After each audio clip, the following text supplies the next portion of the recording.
Hi, my name's Ella McChrystal, and this is The New Mind. Today's guest is Nataliia Sokol. Now, Nataliia is from the Ukraine. She's been in the UK for about a year and a half. And as you would imagine, along with that is a big story about how Natalia's life has changed. But there's also other parts of Natalia's story that go back to childhood that really are very important to hear.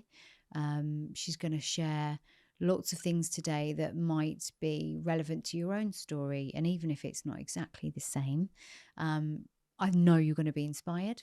And I know that Natalia's got so much to bring to the table in terms of her wisdom through her experiences, which have been extremely difficult. And I think she's amazing.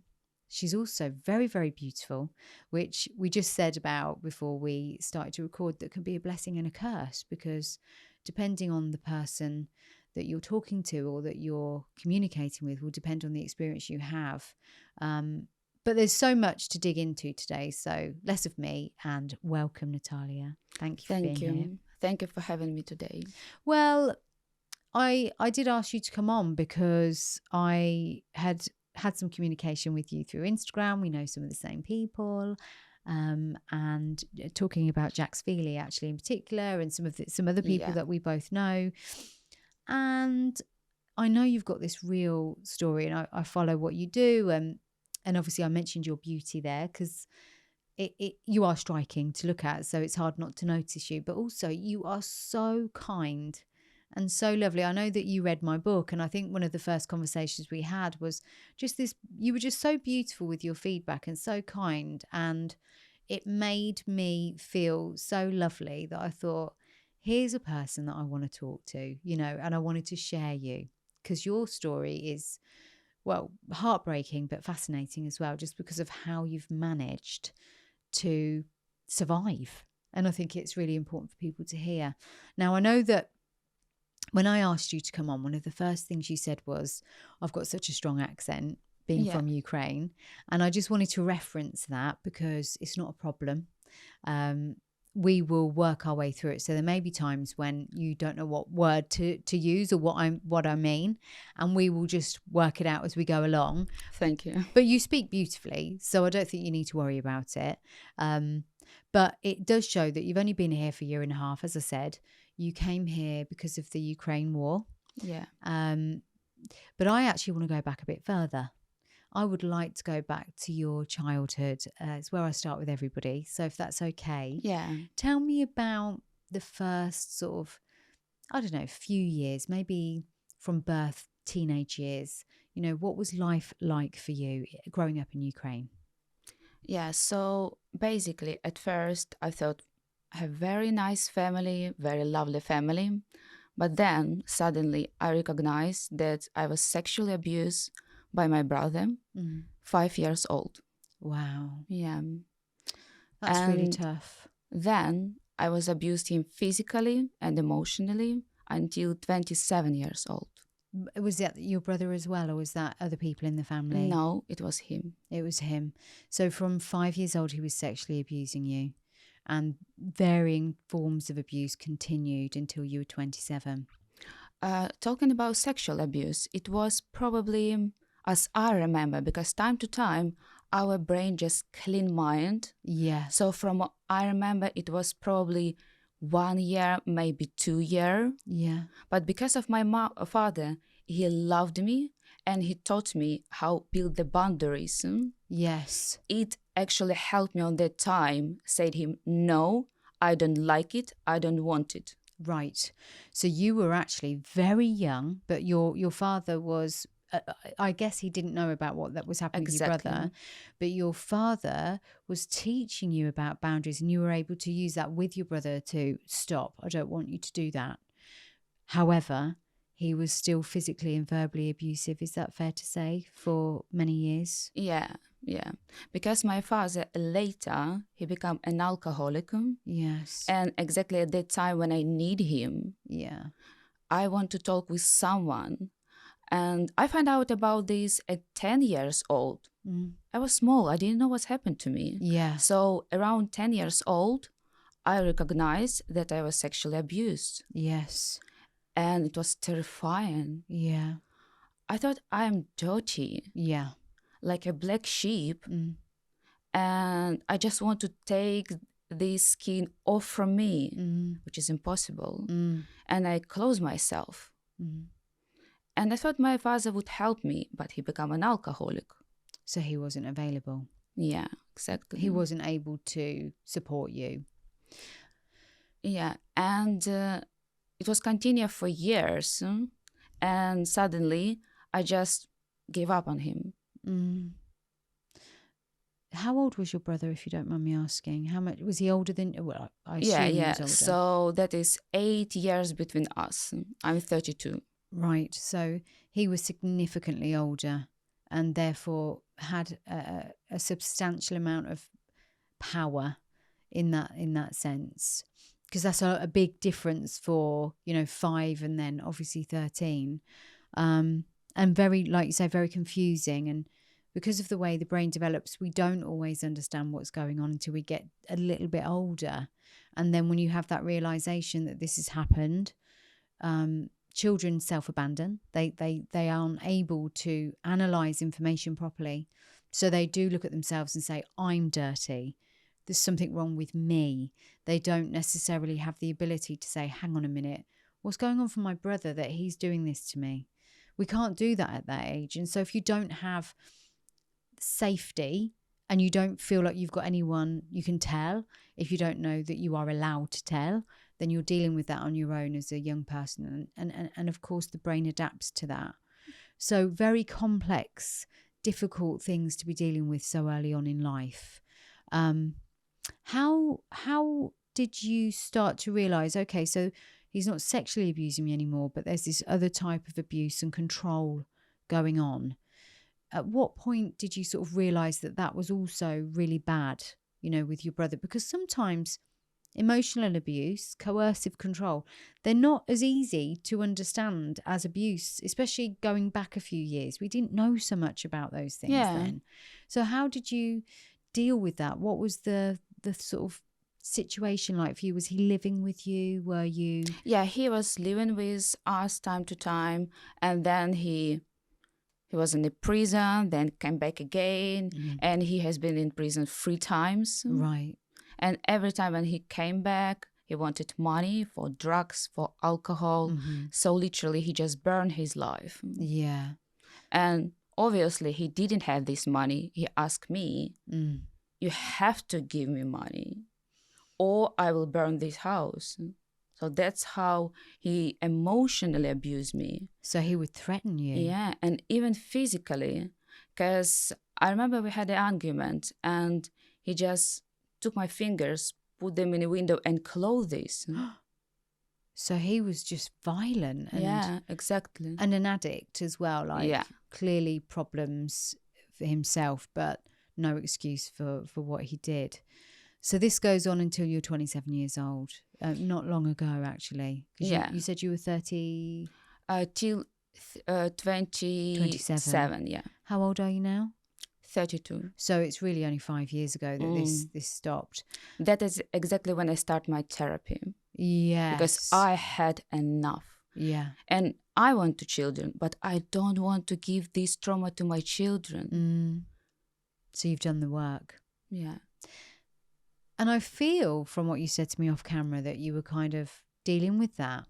This sort of very stressful, traumatic situation with your brother. Yeah. Then war hits in Ukraine. Yeah. And the stress of what's happening in your country means that you have to leave and come to the UK to seek refuge. Tell me about how that affected you, because you've got all that trauma in the childhood. And we're going to come back to the bits that, the life that you built whilst you were in Ukraine and then sort of what you lost. But I know you said something earlier to me about, you were kind of dealing with it and living quite well, I guess, because you'd built up this business that we'll refer to later. But you come to the UK and it's like you regress because of all the stress that's happening, having to move here. Yeah. Tell me about before we go back, tell me about what it must have been like for you to come here from your country. You had to find a sponsor to move in. Tell me about how that worked for you at the time. Yeah, so basically, I came here by a sponsorship program. They call it Home for Ukraine. Yes. Government provided me a sponsor, and I live with him. I came here with my mom and my cat, and everything seems to be nice. We were friendly, we support each other, we have fun, so everything nice. And my sponsor, he is a single man, 54 years old on that time. Obviously, he found out me interesting, like, oh, this attractive woman, she's close to me.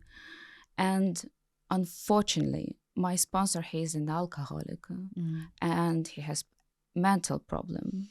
There are a lot on his plate. So I don't judge him. That is his brain. He tries and survive, but probably on the wrong way. Yeah. And he came in interested. I reject this. And then later, he probably, again, when he was drunk, he just kicked me out from home twice. Right. So I having choice, I had to move and find another apartment. So how long were you living there? Did you say 4 months? I think, so at first, I came in England, I spent 3 months at sponsor house. Yeah. Then with mom. Then I came back in Ukraine. I spent there 2 months because I thought, okay, maybe I can change something. Maybe I can rebuild my business. Yeah. Because that's my home. Yeah. I don't want to leave it. They're all what I had. Yeah. And my mom, she stayed as sponsor at that time. But during that 2 months, I recognized nothing. Yeah. I have nothing anymore.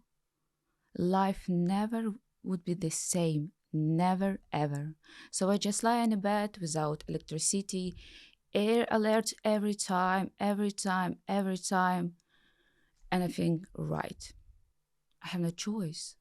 Got to go back. Of course, I have choice, but I choose myself. Yeah. I came back in England and I'm trying to rebuild my life. So just to recap, you come here. This guy that you live with, he gives you a home. Unfortunately, he's an alcoholic. He's got mental health issues. When he's drinking, he can't cope with having you near him because, he might have found you attractive and it was all a bit too much. So he kicks you out. You go back to the Ukraine where nothing's the same, where war is happening. You've got these alerts and you're just like, I've got to make a decision here for the rest of my life because that my business is gone. Now, just to talk about that for a minute, to talk about what you were actually leaving, you were a photographer, you were a model, and you were even a TV presenter. You were an influencer. You had an amazing business that you'd worked really hard at, and things were really going very well in the Ukraine for you until the war. Exactly. And I was proud of myself. Yeah. I mean, you had a really good life. So when that war kicked off, you really were in an awful position because you'd lost so much, like so many other people in the Ukraine, I'm sure. But not only that, you had this history of trauma with your brother. Your father was an alcoholic and wasn't there really to support you. You would, despite that trauma with your brother and how complex that was, you had really built this brilliant life and then it was gone, just gone. And you have to do it all by yourself all over again and come back to the UK. I mean, what an awful, awful situation, because to be abused by a family member is, as I know, I'm very open about my own story, intrafamilial sexual abuse is a difficult one to overcome because that's your family. That's where you should feel safe. Yeah, the person who you love, used to love. Yeah, and you do love them. And despite the fact that that's your brother, or in my case, my father, you still have a part of them that you love. And there's a real conflict with that. So for you to set up a business and to, really strive and thrive, and then for it to be taken away. I mean, it's like, I've got no idea of what it's like to live in war. But when COVID hit, I thought I was going to lose my business, this place here that you're sitting in, and the clinic. And I had a real fear of just losing everything I'd worked so hard for. So although I will never know what you've been through there, I know what it's like to face the thought of losing everything, and it's awful. So to actually lose it all, come to a country where you're limited in your language and have to start on your own, where you've got no friends, no community, nothing. I mean, how does someone go through all of that and survive? That's why I said earlier I wanted to come back to that little bit, so we had, context to how much you'd actually lost. No family here anymore because your mum actually decided to go to Russia. She's actually Russian, isn't she? So by the time you decided to come back to the UK, you had your cat, and that was it. And again, I've got to say, with all of that you've been through already, no family, trauma from the past, you're triggered because, the stress of having to move here is bringing back old traumas from the past. You've got your cat, but you had to find somewhere to live.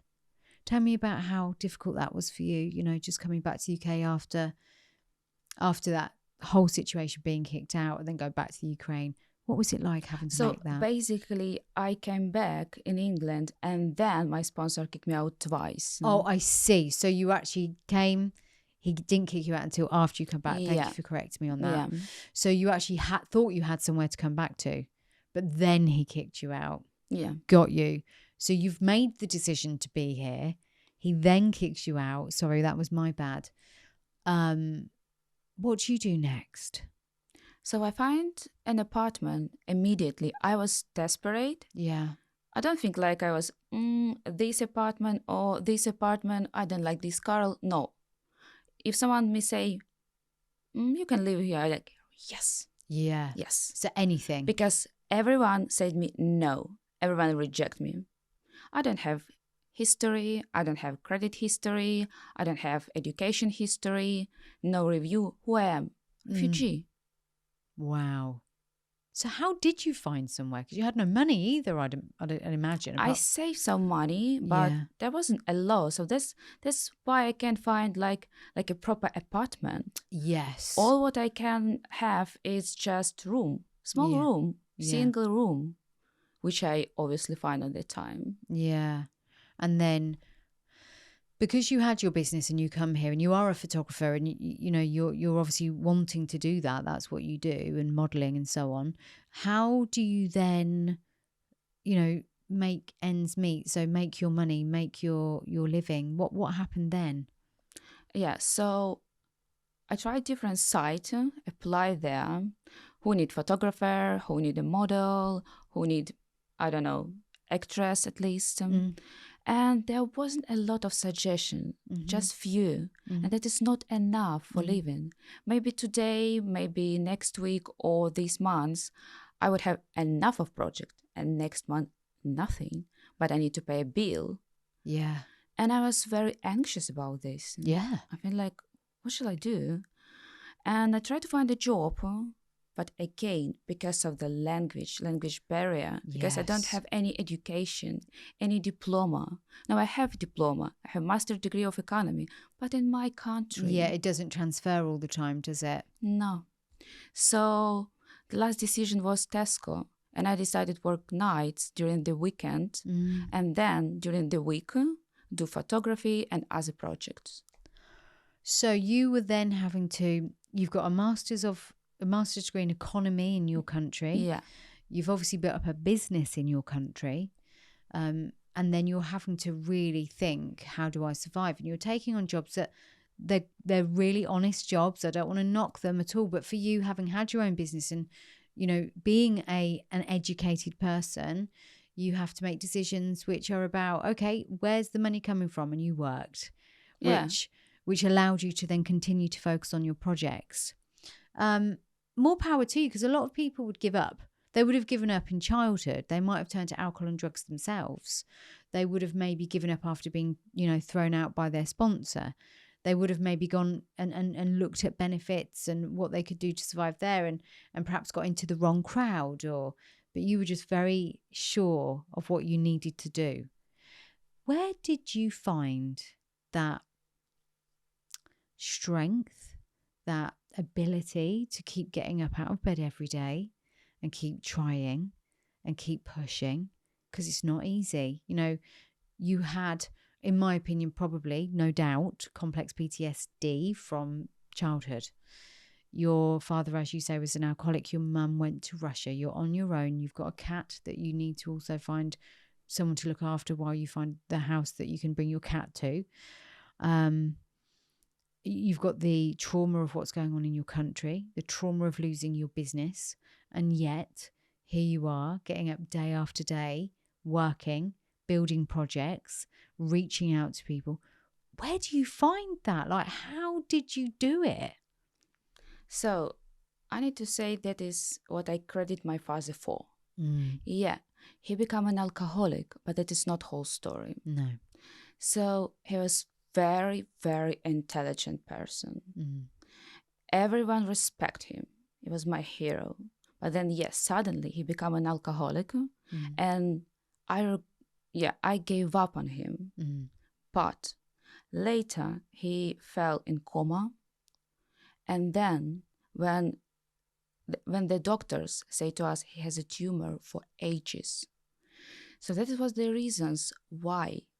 on his brain, was it? Yes, why Wow. he started drinking, because he was so scared, Ella. He was dying alone, Oh, my life. and he didn't say it anyone.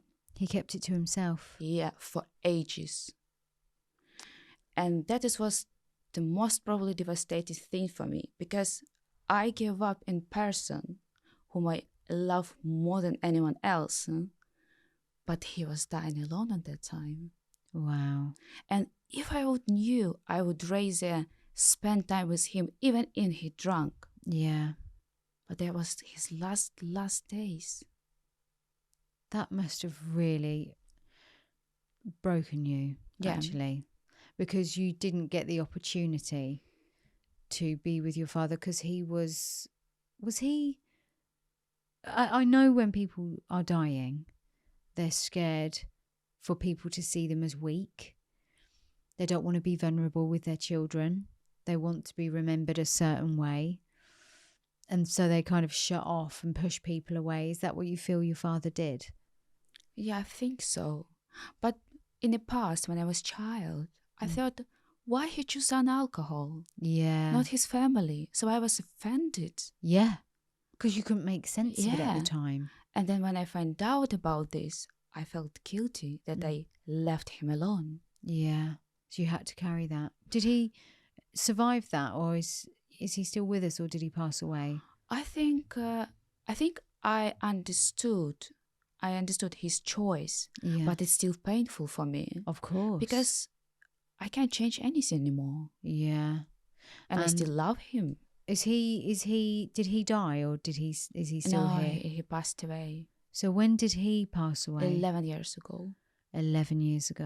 Okay. So, I mean, before the war and everything else, but still you would have been 21 at the time. So you were very young when you lost your father. Very young. And that must have just been tragic. But you'd spent a long time thinking, he's choosing alcohol over me. You know, I'm so upset and, maybe even angry at times. I was so angry, Ellen. Yes. And that is actually, at some point, it was devastate me, destroy me. And at some point, it's helped me survive. So what I'm trying to say, I was angry at him. Obviously, I was angry at myself. Yeah. But I turned it and I was angry to him. Like, you lied to me. You didn't say me. You made a wrong decision. And it's definitely helped me for some period of time survive. And when I spoke with my friends, I spoke about him in a present time, like he's still alive. And at first time, they just ignore it. And then afterwards, my friends asked me, like, I have a question for you. Do you make it on purpose or you just forget? I say, no, I made it on purpose because he didn't die. He just left me alone.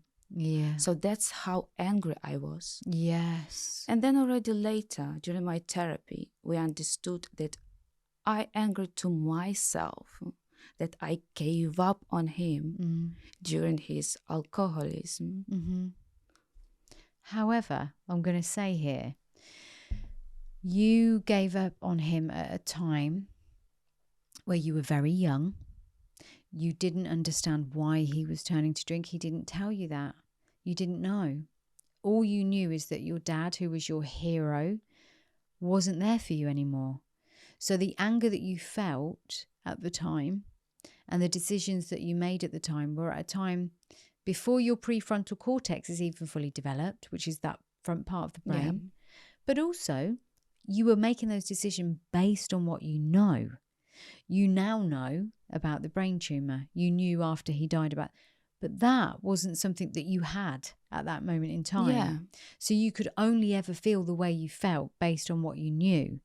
And obviously, as we get older and we become more educated about alcoholism, addiction, we understand it more. But at that age, many people don't understand, especially when it's your own parents. All you're going to feel is the rejection, the abandonment. And let's not forget, for you, there was already abuse and, a terrible situation with your brother happening that you were having to navigate and heal from. So it was a lot for a very young person. And that part of you that developed the anger was a protector part. Yeah. It was only your unconscious mind trying to protect you from the rejection or from the abandonment. And so I know you probably know that now, having done the therapy, but for those listening that may be experiencing a parent with addiction, it's important to understand that you can only know what you know. And I think having self-compassion and looking back at the version of you that you were, which was, much younger and vulnerable, I think it's so important to remember that you only knew what you knew. And now with hindsight, you can look back and say, I wish, but it was never your fault. And I think that's really important. Yeah. And I'm sure you know that. But it's important to share that.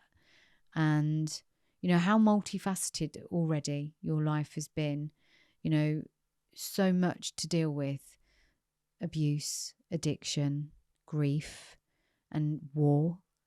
And then you come to the UK, you've got to start all over again, all on your own. Yeah. I mean, that's powerful. You are a superwoman. Not only do you look like a superwoman, you live your life like a superwoman. So working at Tesco's, paying the bills. But how do you start to make friends? You've got nobody here. Like, how did you start to build your community? So at first, I joined to Farley Hospice volunteer company. Mm-hmm. So they took me, and there was very lovely woman. I love them. Oh, Yeah, they're a little bit older, but they're very funny. oh, I love them. Every time when I go there, they give me support, they listen me, make jokes, ask you, do you need this, do you need that? And I felt very safe around them mm-hmm. because at that time I was a little bit aware about men. Yeah, Like maybe they want to use me again, yeah, because of stress is reflection. yes, So yeah, and I thought like, right, here I'm feeling safe. yeah, But I still needed people who say my age. yeah, And I think with a woman it was more hard because every time when I tried to build connection with a woman, they wasn't so interested in me. So you found that really difficult? Yeah. You found that women would be, younger women your age, you mean, they would find it hard to connect to you? Yeah. Why do you think that was? Do you think it was about, I referenced at the beginning, didn't I? And I'm going to be honest, because I think it's really important. You walked in and I'm like, oh God, you're so beautiful. And it's obvious, you're so beautiful. And I know that, and I've just done an episode that's out right now with Tracy Kiss, and I referenced when I was younger and I, still recovering from my own abuse and being overweight at the time. I was never jealous in a horrible way, so I would never be horrible to anyone, but I would look at beautiful girls and just feel so insecure in myself that I would be so uncomfortable to be around a beautiful woman because I'm going to stand out like, we say here, I don't know if you know this phrase, like a sore thumb. So I'm going to stand out like a sore thumb. Like you are going to notice me if I'm standing next to this beautiful girl. So I'm going to stand in the corner over there. So I think if you're insecure, a beautiful girl can make you feel more unattractive. Yeah. But no one can make you feel something you don't already feel. So for example, if I feel beautiful, which I do now, even if I'm not the most beautiful girl in the room, I feel beautiful. So if I feel beautiful, I can be around everyone and enjoy them. And actually, even at school, I would always be around the pretty girls because they were having so much fun. And I was like, I want to do what they're doing because they look like they're having a good time. Still very aware that I was never the attractive girl, but I've always had that ability to be able to meet someone for the internal version of themselves, how they present to me. If you're kind to me and you're a lovely person, I want to be around you because it's good energy. But I know that you must have had some difficulty making friends with some girls because they do feel maybe uncomfortable around you. Is that fair to say? Yeah, I think so.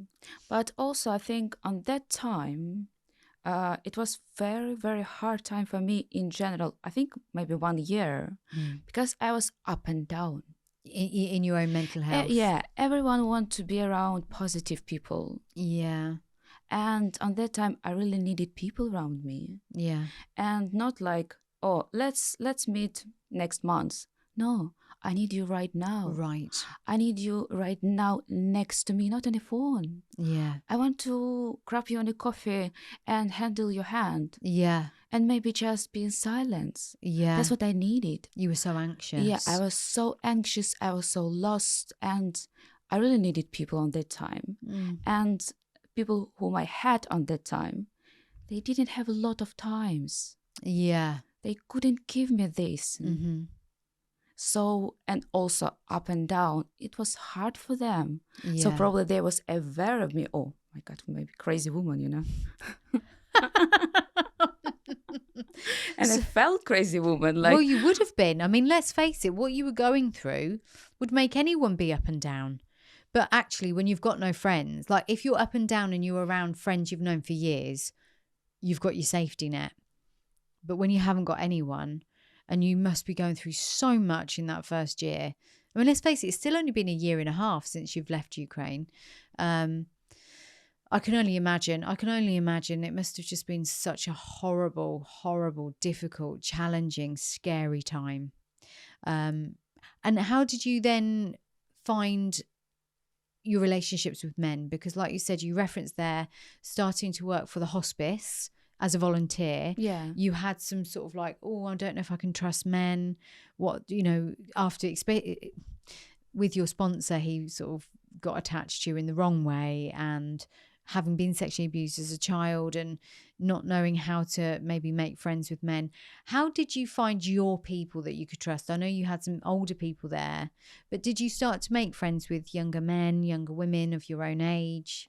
Yeah, of course.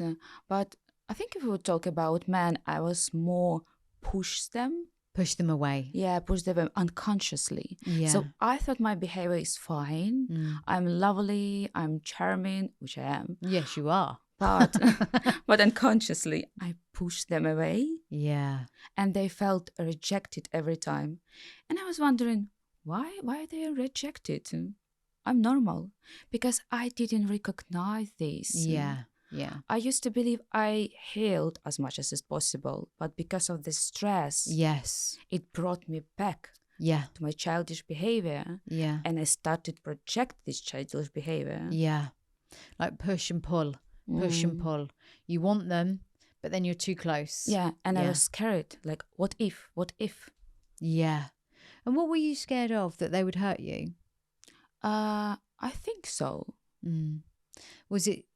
Were you still scared of rejection at the time as well, do you think? No, I don't think I scared of rejection. I think I scared more to hurt people. Because I know that I can do this. Tell me about that then.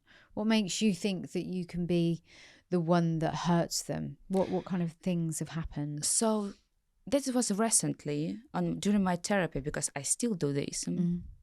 I spoke with my therapist and I had one dream in a night, just with one. But every time when he said to me, if this dream is very very colorful for you, just write it down Yeah. and we will speak about this. So I had a very colorful dream and wrote it down, spoke with my therapist, and then we find out I have a dark side. Yeah. We all do. We all do. The shadow. Yeah.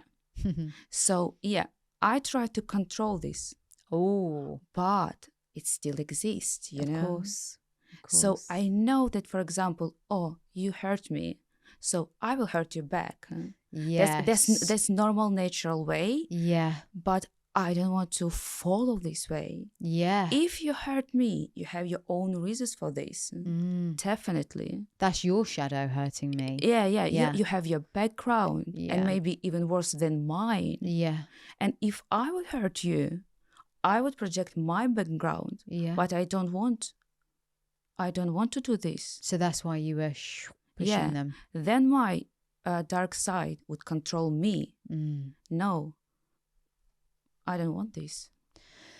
Well, I mean, the fact that you were in therapy is phenomenal because a lot of people never, I mean, as you know, I'm a psychotherapist and I love my job and I love the fact that people come forward and they're willing to be vulnerable and look at the dark side and look at the shadow. And for those that don't know about the shadow, I'll just reference Carl Jung's work, who, you know, Carl Jung's phenomenal and most of you will have heard of him that are listening.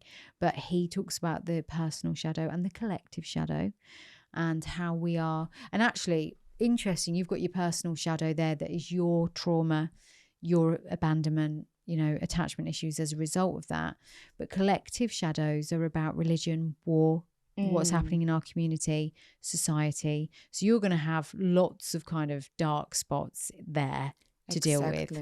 And so you're saying to me, if you hurt me, I'm going to hurt you back. And I know that about myself now. So I've got to push you away because I have to work on me. Okay, well, I mean, that in itself, high emotional intelligence to understand I need to just keep you at arm's length. I don't want to go down that road. Yeah, and I like how you say, for example, if you have a lot of spots, for example, even the war. Yeah. From, I don't know if we can speak about politics. Yes, you can say what you like.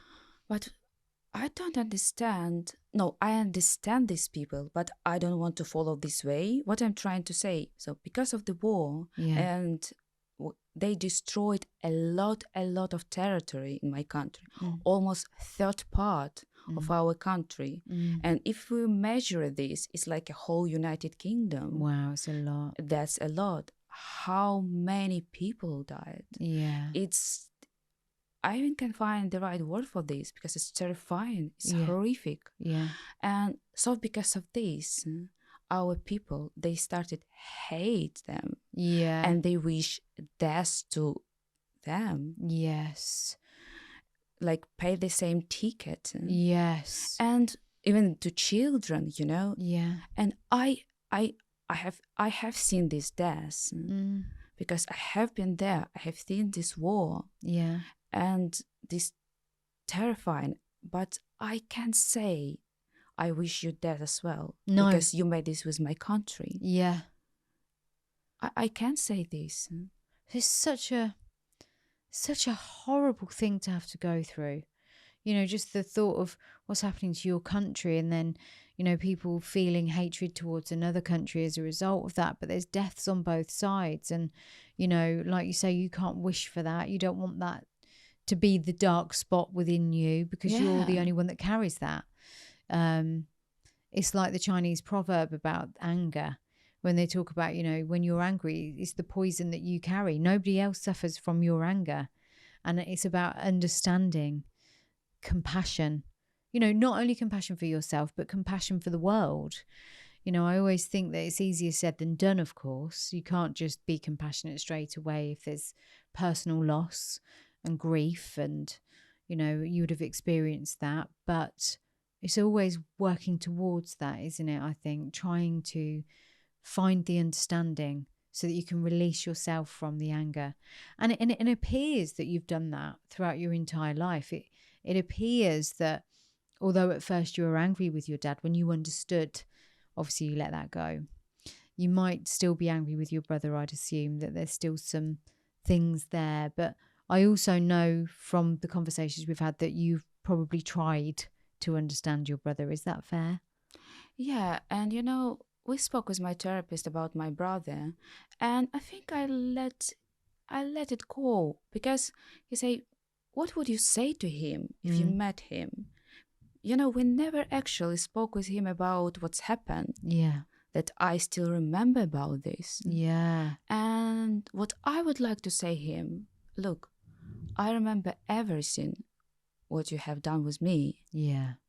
and I'm not sorry you, but I feel sorry for you Yes. because he's probably the most unhappy person in the world. Yeah. And I know about this. Mm. It's so true, isn't it, that that's something that he will continue to carry whilst you continue to heal, grow, build a new community, a new life, and be as successful as you were before, undoubtedly, because you've got a drive within you, which is just, like I said, superwoman. He will have to carry what he's done for the rest of his life. It feels like he's trying to escape it through addiction already. And it's really sad. And I'm an advocate for understanding people that sexually abuse, because we don't change, we don't rehabilitate if we don't understand the drivers behind the people that sexually abuse children, or people that are less powerful than themselves, or even physically, emotionally, coercively control.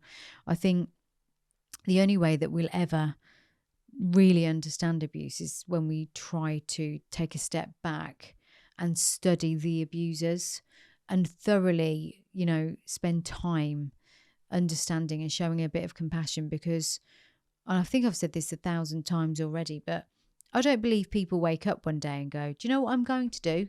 I'm going to go out and sexually abuse or physically abuse. Or Yeah. no one ever Smart. no one does that. It is in a culmination of traumas or deeply complex psychological disorders or deeply troubled people that do these things. So we have to understand, and what you've done there is extremely powerful.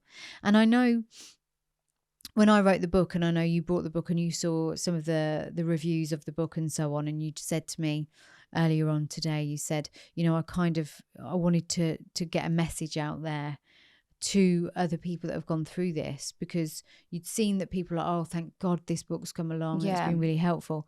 And you being open about that part of your life, you said, well, you tell me what you said. You said why you wanted to do this today. Yeah, because I saw lots and lot of messages from women who actually have the same experience or similar one. Yeah. And they mostly say, not everyone, mostly say like, oh, thank you, your book gave me a hope.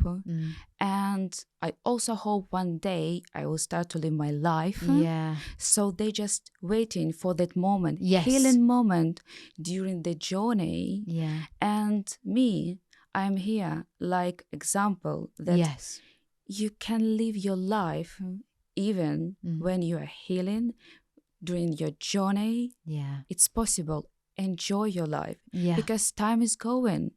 No, you're right. Never a truer word said, actually. You don't know how long you've got. Exactly. You could think, right, and you're right, a lot of the message I've received are that women that have never told anyone. The book was maybe the first thing that they've ever sort of seen that resonates with them. And a lot of those women have been raped and sexually abused themselves. And you're right, they've waited for a moment. They're maybe still waiting for that moment. But you have to grab the beautiful moments. You have to have the gratitude for the bits that are going. I mean, I say this to you and it almost feels wrong, because I'm saying to you, have gratitude, and you've struggled for so long, especially more recently with the Ukraine stuff. And yet somehow you still got this live your life, even when it's bad, even when you're fleeing from a war-torn country, even when you've got nowhere to live and no money. Live your life and try your best.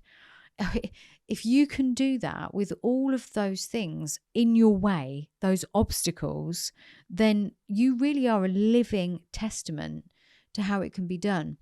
However, I've got to say something with that, because there will be people listening that have been through, clinically speaking, less trauma, that may go, well, actually, she's been through all of that and she's still, gratitude is still there and she's still trying and she's still pushing forward. I can't do it. Why can't I do it and she can? What do you think it is that you found within yourself that enables you to push forward? It's probably a really difficult question to ask. And people have asked me that same question on various podcasts, and I've said, I think it's just rock bottom. You just hit the worst possible place and you've got no choice. Yeah. It's sink or swim. But it's not really easy to answer that question. Yeah, it's quite difficult. Yeah, it's quite a difficult question. And when I'm thinking about time to time, I feel fear. Yeah. Yeah, I feel fear inside to me. And then I just like, right, you wouldn't win. Me, I wouldn't win. Yeah. Today, right now, just do it. Yes, just do it. I say that a lot. Just do it. One step in front of the other, 1 foot at a time. Have there been days where you've really struggled to get out of bed though? Have there been days where you've sort of like just wanted to curl into a ball and hide away? Oh, a lot of time. When I just came here in England, after the war, I thought, my first thought was like, life would never be the same, which is actually true. And I was so scared. I was lost.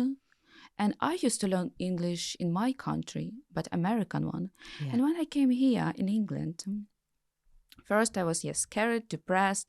I just spent maybe 1 month in a bed. Yeah. And time to time, I just went out to the local shop. But I was also scared to go in a shop because it was like a local community and everyone know each other. And they want to speak with you. Yeah. And I was freaked out. Yeah. For me, I expect people would speak English here.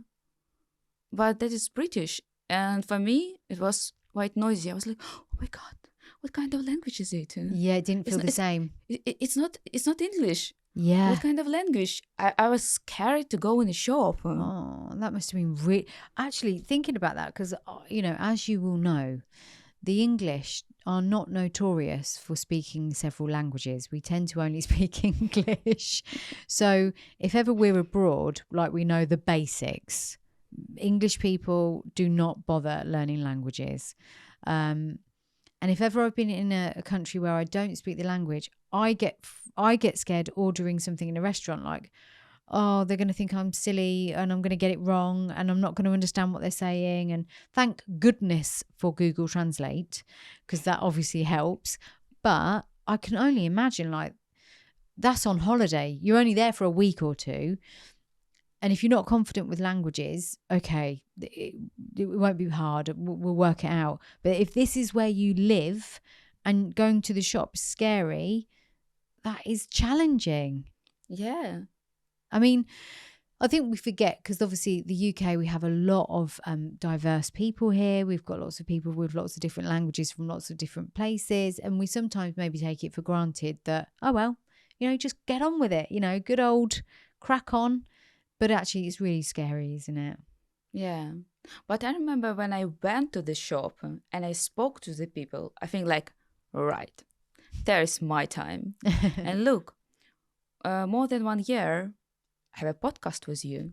Yeah, that's so true. I am not in a local shop. No. Where I am. Yeah, you are in a studio doing a podcast in a language that's not your first language. And this is the girl that was scared to go to the shop because she didn't speak the language. Yeah. And that, and you drove here from Colchester. Yeah. So again, like, I struggled to drive in the UK from one place to another in case I get lost. And I've lived here my entire life. The fact that you can just go, yeah, I'll do it. But there's something about you. It's really interesting that you've just, and I think it's, I'm sure lots of people from different countries come here and they have to navigate how to drive. But there are a lot of women, particularly women from certain cultures, that come here and they never learn the language. They're scared, like you were. But you're on your own and you're doing it. So it's incredible. That's why I keep saying you're like Superwoman. Oh, thank you. But I still learn English, and I'm enrolled on GCC. Oh, are you? Yeah, and I expect learning English and GCC. It's Science of English, and I Yeah. was, what I'm doing here? Come on, I'm not a writer. What am I doing here? But it's so good that you're doing it. You push yourself. So tell me, how is the photography taking off? Because I saw your work with my beautiful, beautiful Jax Feely. Love him. I know, I know. When I saw the photos, he looked so comfortable with you as well. And I know that you really struggled to get the photography stuff off the ground. How are you doing with it now? Where are you now with your work? And what's the next thing for you with your art? Because it is an art, isn't it, photography? So what's the next thing? Yeah, so basically, as for now, I work for Brunswick Art Gallery, Lovely. and we can say a part of this stuff. Yeah. So time to time, we have often events, Yeah. and I'm needed, Yes. which I'm happy about. Yes. So kind of like as and when they need you. Yeah. And are you doing any private photography within that? Is that something that you would like to set up as a Yeah. freelancer doing Yeah. your own thing? And how would that look for you? How would you make that happen? Is that based on people contacting you, or do you have to put yourself out there? How do you do that in this modern day world now? So they have like an app site. Yeah. You can upload there your portfolio, Yes. and then people find you, speak to you about budget, about requirements. Yeah. And I remember my last clients, they sent me several stuff, like a buzz robe for bridesmaid, some glasses, some stuff for babies, and they later put all this photo on Amazon. And I remember I scrolled Amazon, and like, oh, hello, that's me. So it was your work Yeah, and they were selling it yeah. and you weren't getting paid? Yeah, no, I paid. Oh, so there it was paid. kind of, yeah, it's project. Good. Yeah, and I then thought for a later minute- I was scrolling Amazon and feeling like, oh, that is me. That's my project. Oh, that's also me. So you're actually getting it out there. Yeah. And what kind of photography do you like to do? What's your favourite? I love make a private photo shoot for very sexy, gorgeous woman. Oh, so you like the sort of sensual Yeah. female stuff. I love people in general, Yeah. but I love beautiful women. Yeah. That's really nice. So what kind of stuff? Do you mean like the boudoir stuff where it's sort of a bit dark and light and Everything. I Yeah. like play around. And time to time, from what I learned, that also happened with me in Ukraine in the past. So I used to work with a woman who very insecure. So they want photo shoot. for confidence? Yeah. Love But it. that was their first photo shoot. And they was very shy. They didn't know what to do. That's what I love. And you Yeah. say, oh, wow, you have very nice, beautiful hair. And she, oh, seriously. And that is natural shoot. Yes. And then you speak with her, she opened more. And in the end, from very shy girl, we have hot, confident woman. Oh. Will decide like, oh. Oh, this is good. Yeah. Female empowerment. Love it. So you know how to bring that side of the woman Yeah. out. Because it's really hard to. I said, who was it I said this to recently on a podcast? Tracy Kiss again, Oh. who was a glamour model. She did OnlyFans and she did it all. And she's also got an amazing story. Lovely woman, Tracy is. And we talked about how, sexual things and that kind of stuff. And she's very proud of her sexuality and just like no problems with confidence. And I said, well, that's phenomenal. Like, get it all out. Have the lights on, have the spotlights on. But me, no, thank you. I will hide in the dark. Covers over my head.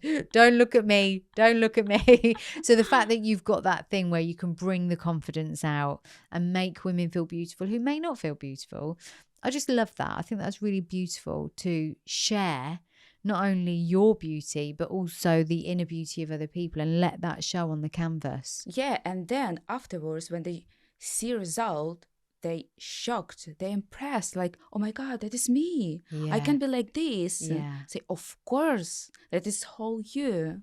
Wow. And that's a gift that just keeps on Mm. giving, isn't it? Not even the image, just the feeling that you bring on for Yes, them. some of them even cried.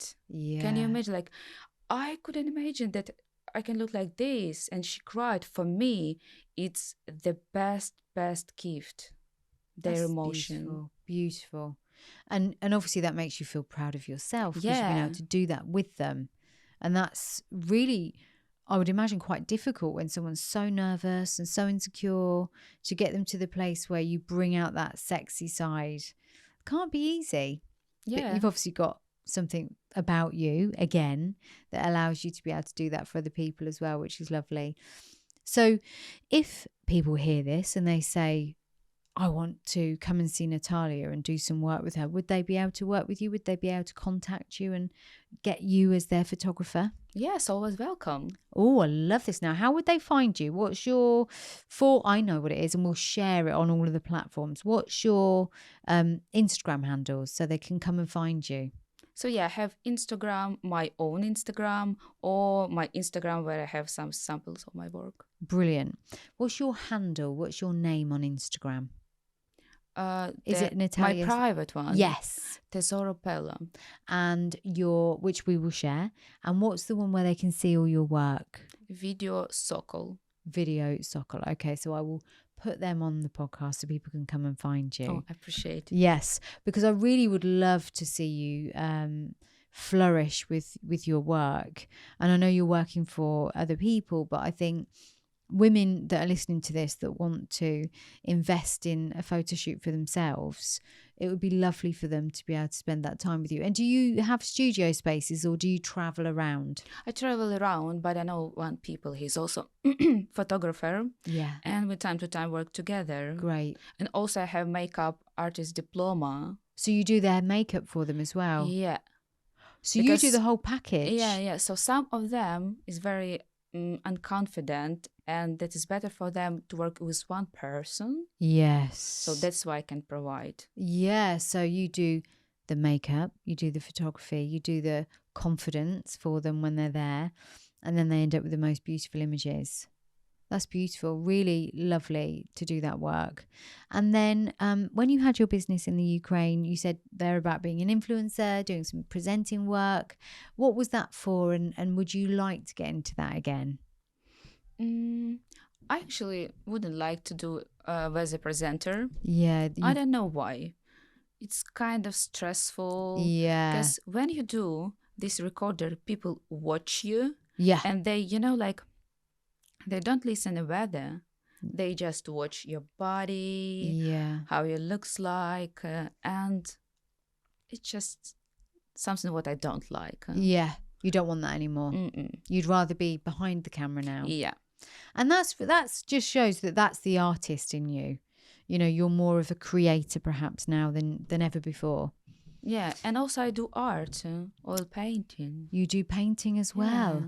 So you've got a really creative. I mean, actually, that's quite interesting because, you know, you talked about your master's and your degree in economy, Yeah. which is numbers and finances and all sort of very logical, practical stuff. But you've also got a really creative mind as well.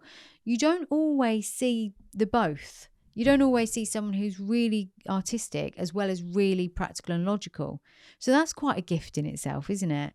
That you've got both sides of your brain fully engaged, like left and right, doing all of that stuff. And you've got this real resilience to survive. It's like a very interesting mind for me. What is there left for you to do? What do you feel like you still need to do for yourself on your journey? What are you hoping for? What are your dreams and your aspirations? I think I still build a healthy relationship with myself. Yeah. Because time to time, I can feel like maybe I don't love myself enough. Then how I can love other people more? Yeah. So you're still on that journey to discover self. Yeah, I think so.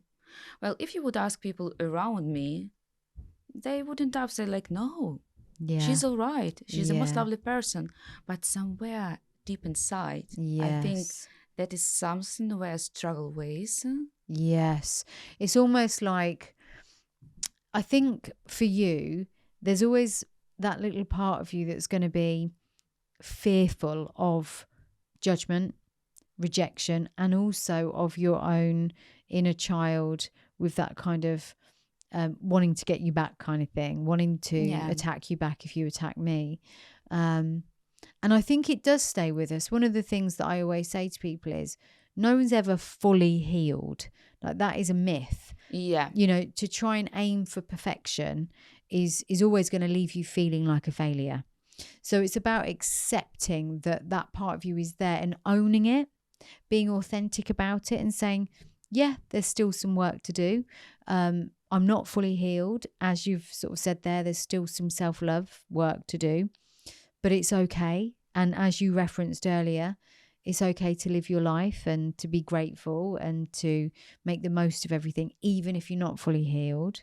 But it's also good to be on that journey still and recognize that you owe it to yourself Yeah. to be your own best friend. Yeah, exactly. And I can say I'm a happy person because I am enjoy life. Yeah, time to time is still down. Yeah. Time to time feel like, oh, I want to stay in bed. But then like, oh, it's for so long. I need to do something. Maybe I will Yeah. go to the gym. Yeah. Well, because you do. You look after your body, don't you? You're a real gym bunny. Yeah, I love this. Yeah. Yeah. I've noticed. And I think it shows because you're in amazing shape. But you've got a really good healthy balance in your lifestyle, haven't you? You've got the creative stuff. You've got, you know, you look after your body. You're obviously beautiful, but you're intelligent.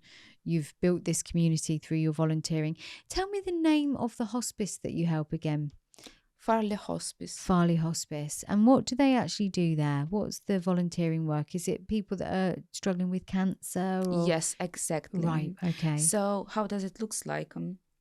They collect this stuff. Some people donate different stuff. It could be wherever. Yeah. Then we sort it, Mm-hmm. sell it, and this money we give to people who has a cancer. Oh, that's lovely. It is. And that was something you wanted to do to make friends and to do something good for your life. And Yeah, exactly. And you know, I don't want just exist in this world. I want to be needed. I want to be helpful. yeah, and so you went and offered your services to a really good cause. Yeah.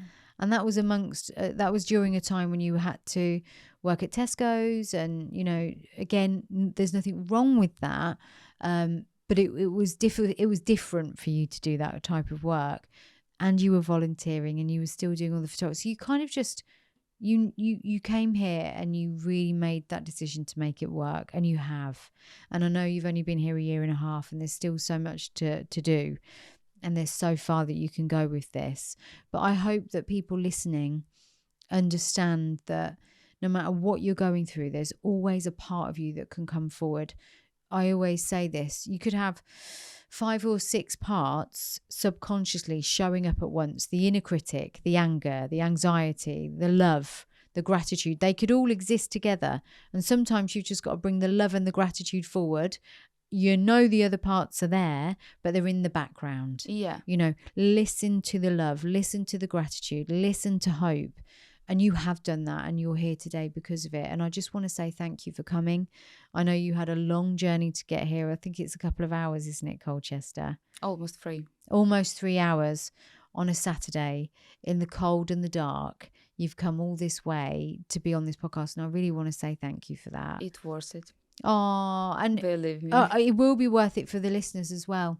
You know, you're going to give a lot of inspiration, and I think people will definitely take that away. You are an artist, you're a creator, you're a survivor, you're beautiful. You give that to other people through the photography as well, in terms of making them feel beautiful. And despite all of the bad things, you're still here being grateful and happy. And I think that's beautiful. So I want to thank you personally as well for how kind you've been to me over this mainly over Instagram, actually. And just, I really want to say this. I want to say watch this space for Nataliia, because I really think that we're going to see a lot more of you over the next couple of years. Because I know with your determination, you are going to reach the top. And I'm just really grateful that I've had this time with you before you go into the dizzy heights of whatever it is that you do, because you're going to get busier and busier. So I will put the Instagram handles on so people can contact you direct. And thank you very much once again. Thank you so much, Ellen. Oh, I'm so happy to meet you finally. I'm really happy to meet you too, and I know we're going to stay in touch. Oh, that's my dream. Well, we will. We're friends now. Love this.